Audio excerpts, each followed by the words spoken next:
글로벌 인사이드입니다. 이 글로벌 이슈를 한번 다시 점검해보는 시간인데요. 우리투자증권 동수원 WMC의 서상영 차장이 전화 연결되어 있습니다. 안녕하십니까? 네, 안녕하십니까? 네, 전일 그 국제 신용평가 기관들이 미국의 재정 적자를 줄이지 않으면은 이 신용 등급을 다시 강등할 수 있다고 경고를 했습니다. 하지만 그 지수, 주식 시장은 오히려 상승을 했는데요. 이런 네네. 경고에도 불구하고 시장이 반응을 크게 악하지 않는 이유, 뭐 어디에 있다고 보십니까? 무디스가 작년 6월 초에 이제 부채 한도 상향 조정에 대해서 의회가 합의하지 못할 경우 디폴트 사태를 막게 될 수 있다는 점을 들어서 미국의 신용 등급에 대해서 경고를 했었습니다. 그때 당시 100포인트 이상 하락하기도 했었던데 그 뒤 8월 1일 합의를 했었으나 8월 5일 S&P가 무디스보다 먼저 합의된 재정 감축안이 미국 부채 문제 안정에 불충분하고 세수 증대에 대한 공화당의 비협조 문제를 거론하면서 신용등급을 하향했었는데요. 즉 정치적인 불확실성에 발목을 잡히면서 신용등급이 강등된 것이었습니다.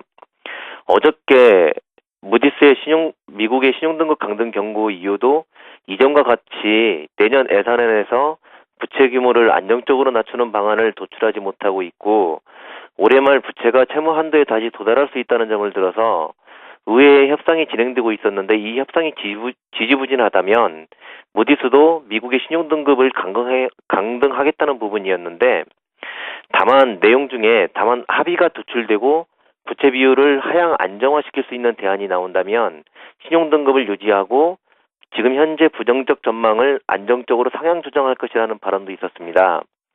그런데 이러한 무디스의 경고에도 이전의 모습과 달리 시장 참여자들의 반응은 별로 하지 않았었는데요. 그 이유는 이미 올해 말 부시 감세 정책이 종료가 되고 내년부터는 대규모 예산 삭감이 예정되어 있는 현실 속에서 이러한 자동 긴축안으로 인한 부채 비율이 자동 하향될 것이기 때문입니다. 또한 이번뿐만이 아니라 피치, S&P 등도 이에 대해서 경고를 했었기 때문에 이미 희석된 면도 있고 재정 절벽으로 가기 전에는 아직 시간적인 여유가 많이 있다 보니 시장 참여자들은 이보다는 FOMC에 대한 이슈에 집중하고 있는 모습을 보였기 때문에 시장에는 크게 영향을 받지 않았습니다. 네, 그렇다면 지난해 8월 달로 기억됩니다. 이 스탠다드 앤 푸어스가 미국의 신용 등급을 강등한 이후에 이 지수가 2150에서 우리 코스피 1700으로 추락했지 않습니까? 네네. 이 향후 전망은 어떻게, 만약에 이 진행 과정을 봤을 때 어떻게 보고 계시는지, 그에 따른 투자 전략도 함께 제시를 부탁드려볼까요?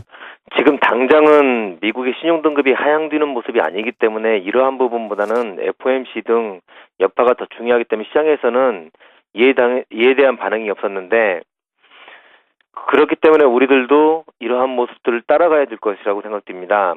하지만 어저께 존 베이너 하원 의장이 재정 절벽을 차단하기 위한 예산안 타결 가능성이 거의 없다는 발언을 하였다는 점, 그다음에 내년부터 자동 긴축이 되고 있는 부분에 대해서 대안 모색을 지속적으로 해왔었는데 아직까지도 공화당과 민주당의 합의가 없다는 점이 우려스럽다는 말을 하였었고요. 결국 대선이라는 부분과 공화당은 하원 의원을, 민주당은 상원을 장악하고 있다 보니 여전히 정치적 불안감이 커져 있는 모습입니다. 공교롭게도 어저께 독일에서도 미국의 재정 부채에 대해서 우려스럽다는 발언을 하였었고 이건 존스도 미국장이 끝나고 나서 그 신용등급 경고를 했었습니다. 그러나 아직은 시간적인 여유가 있기 때문에 지금은 이러한 우려스러움에 대한 대처는 해야 되겠지만 크게 신경 쓸 필요는 없고 지금 현재 주목되고 있는 독일 헌재의 판결이나 미국의 FOMC 회의 결과라는 이슈에 집중해야 될 것으로 여겨집니다. 미국의 신용등급 문제는 이달 말 이후 대선 전후로 해서 문제가 부각될 가능성이 크기 때문에 그때 그 부분들을 보면서 고민을 해야지 벌써부터 이 부분에 대해서 고민할 필요가 없다는 뜻입니다. 알겠습니다. 밝혀지는 그 뉴스의 행간의 의미를 다시 한번 짚어주셨습니다. 미국의 신용등급과 관련된 이슈였고요. 글로벌 인사이드, 우리투자증권 동수원 WMC의 서상영 차장이었습니다. 고맙습니다. 네, 감사합니다.